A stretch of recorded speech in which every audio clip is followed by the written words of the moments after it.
अमेरिकी राष्ट्रपति Donald Trump के आदेश के ठीक एक साल बाद संयुक्त राज्य अमेरिका 23 जनवरी को विश्व स्वास्थ्य संगठन से बाहर हो गया। इसकी सारी औपचारिकताएं पूरी कर ली गई हैं। इस ऐतिहासिक और विवादास्पद कदम के साथ ही वैश्विक स्वास्थ्य एजेंसी में अमेरिका की दशकों पुरानी भागीदारी का अंत हो गया है। ये विदाई विवादों से घिरी रही। रिपोर्ट्स के अनुसार अमेरिका अपने पीछे लगभग 260 मिलियन डॉलर यानी करीबन 2100 करोड़ रुपए का बकाया कर्ज छोड़ गया है, जिसे चुकाने से ट्रंप प्रशासन ने फिलहाल इनकार कर दिया है। आखिर ट्रंप ने ये फैसला क्यों लिया और इसका असर भारत में क्या पड़ेगा, इस वीडियो में बात करेंगे। नमस्कार, आप देख रहे हैं द लेंस। मैं हूं आपके साथ पूनम ऋतु सेन। दुनिया का सबसे शक्तिशाली देश अमेरिका विश्व स्वास्थ्य के सबसे बड़े संगठन वर्ल्ड हेल्थ ऑर्गेनाइजेशन से अलग हो गया, अपना झंडा हटा लिया, फंडिंग रोक दी और कर्मचारी वापस बुला लिए। क्या ये फैसला अमेरिका फर्स्ट नीति का हिस्सा है या कोविड-19 की गलतियों का बदला? ये चर्चाएं तेज है। दरअसल 23 जनवरी को अमेरिकी स्वास्थ्य विभाग और विदेश विभाग ने संयुक्त बयान जारी किया। इसमें लिखा था कि अमेरिका अब WHO का सदस्य नहीं है। राष्ट्रपति डोनाल्ड ट्रंप ने अपने दूसरे कार्यकाल के पहले ही दिन यानी 20 जनवरी 2025 को ही एग्जीक्यूटिव ऑर्डर साइन कर निकलने की प्रक्रिया शुरू कर दी थी और एक साल बाद ये प्रक्रिया पूरी हुई। इसी दिन अमेरिका ने 78 साल पुरानी इस सदस्यता को खत्म करने का ऐलान भी किया था। जिनेवा में WHO मुख्यालय से अमेरिकी झंडा हटा लिया गया। अमेरिका ने संगठन को दिए जाने वाले सभी फंड्स भी रोक दिए, कर्मचारियों को वापस बुलाया। अब सवाल ये उठ रहा है कि आखिर ये हुआ क्यों? दरअसल ट्रंप प्रशासन का मुख्य आरोप है कि WHO ने कोविड-19 महामारी को बुरी तरह हैंडल किया। महामारी की शुरुआत में वैश्विक इमरजेंसी और पेंडेमिक घोषित करने में देरी की, जिससे वायरस फैलने में तेजी देखी गई। चीन की तारीफ की, जबकि चीन ने जानकारी छिपाई। मानव से मानव संक्रमण की पुष्टि देरी में की। WHO ने बिना लक्षण वाले संक्रमण और हवा से फैलने के खतरे को भी कम करके आंका।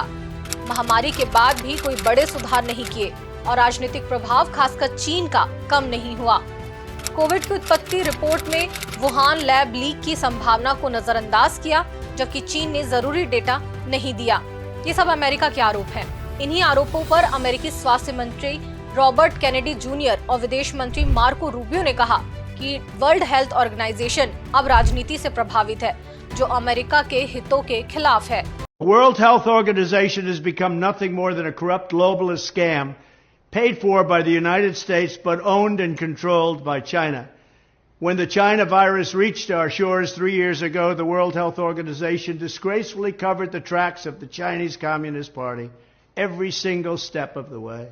For this reason, it was my great honor to terminate America's relationship with the World Health Organization. The United States was paying the World Health Organization almost $500 million a year. When I dropped out, I took it out of there. And for 330 million people, even though China was paying only $40 million for 1.4 billion people. So we had 330, they have 1.4, and we're paying more than 10 times the amount. That's typical for the United States because they don't know what the hell they're doing. Unfortunately, crooked Joe Biden foolishly re-entered the World Health Organization at the full price and without any negotiations or reforms. And now Biden is pushing to bypass the United States Senate to enter a pandemic treaty that would surrender American sovereignty to the World Health Organization, again controlled by China. The draft treaty would require the United States to send vast quantities of medical supplies to other countries in the event of another pandemic, and it would push aggressive censorship of free speech on issues of public health, just like they censored the truth about the Wuhan lab, which I said that's where it came from, remember. Under the next Trump administration, that treaty will be immediately terminated. I would not allow public health to be used as a pretext to advance the march of global government. That's what they're doing, globalists. The United States will withdraw from the corrupt World Health Organization, which, in light of its utter failure on COVID, they had a tremendous disaster on COVID, deserves to be completely abolished and replaced. Then I will work to forge a new coalition of nations that are strongly committed to protecting health while also upholding sovereignty and freedom. I want to thank you very much, but I also want to say this. I could have renegotiated the deal. I could have gone into the World Health Organization for $25 million. Biden didn't take that deal. He's paying almost $500 million. They were so anxious to get the United States back after I terminated the agreement. They were so anxious to get it back that they offered me a deal, $25 to $30 million. And I said, no, I'll wait. Could have gotten it for less, but I didn't want less at that point. We were paying almost $500 million. Could have done it for $25 to $30. Biden took the the $500 million deal. He knew he could have gotten back in for less. So why did he pay so much? But that's just one of many things that are wrong with our country. Thank you very much. लेकिन इसका financial angle भी बहुत बड़ा है। America पर WHO का 260 से 278 million dollar यानी करीबन 2200 से 2400 करोड़ रुपए बकाया है, लेकिन ट्रंप सरकार ने भुगतान से इनकार कर दिया। WHO का कहना है कि बकाया चुकाए बिना आप संगठन छोड़ नहीं सकते, लेकिन अमेरिका कह रहा है कि यह जरूरी नहीं। ट्रंप अपने दूसरे कार्यकाल के पहले साल में लगभग 70 अंतर्राष्ट्रीय संस्थाओं और समझौतों से नाता तोड़ चुके हैं। अमेरिकी कानून के अनुसार सदस्यता छोड़ने के लिए 1 साल पहले सूचना देना अनिवार्य है। एक्सपर्ट्स कह रहे हैं कि इससे पोलियो, मलेरिया, टीकाकरण जैसे कार्यक्रम प्रभावित होंगे, खासकर गरीब देशों में। इसके अलावा भारत जैसे देशों में WHO की मदद से चलने वाले स्वास्थ्य प्रोजेक्ट्स पर भी इसका असर पड़ सकता है। अमेरिका द्विपक्षीय साझेदारियों यानी 2 देशों के बीच जो पार्टनरशिप है उस पर फोकस करेगा। अन्य देशों जैसे NGO, निजी क्षेत्र के साथ आपात स्वास्थ्य, जैव सुरक्षा और इनोवेशन पर काम करेगा। लेकिन क्या इससे वैश्विक महामारियों से लड़ना मुश्किल हो जाएगा? जॉर्ज टाउन यूनिवर्सिटी के ग्लोबल हेल्थ लॉ विशेषज्ञ लॉरेंस गोस्टी ने इसे अमेरिकी कानून का उल्लंघन बताया। WHO की कार्यकारी बोर्ड की फरवरी में होने वाली बैठक में इस मुद्दे पर चर्चा होने की उम्मीद है। दरअसल वर्ल्ड हेल्थ ऑर्गेनाइजेशन संयुक्त राष्ट्र की एक प्रमुख विशेष एजेंसी है, जिसमें फिलहाल 194 सदस्य देश शामिल हैं।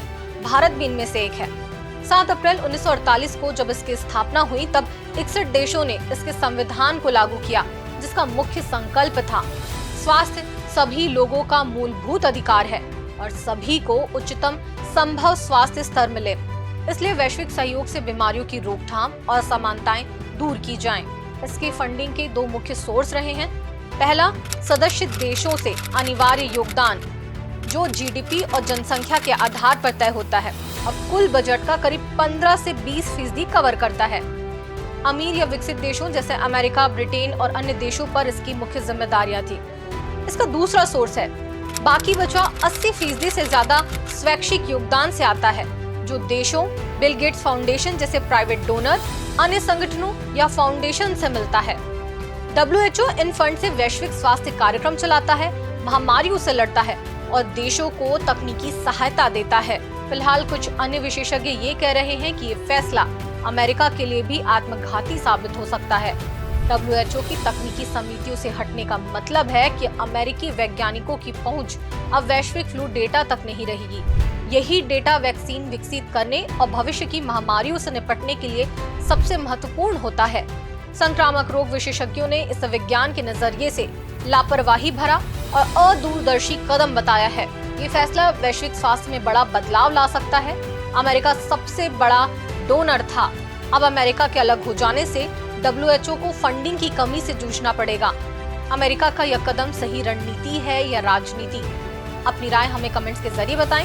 ऐसे ही और अपडेट्स के लिए द लेंस देखते रहें। मिलते हैं किसी नए वीडियो में नए विषय के साथ। नमस्कार। देश दुनिया की रखी खबर हर रोज हर शाम कानो कान सुनते रहें द लेंस पॉडकास्ट। रही अपडेट लेंस के साथ।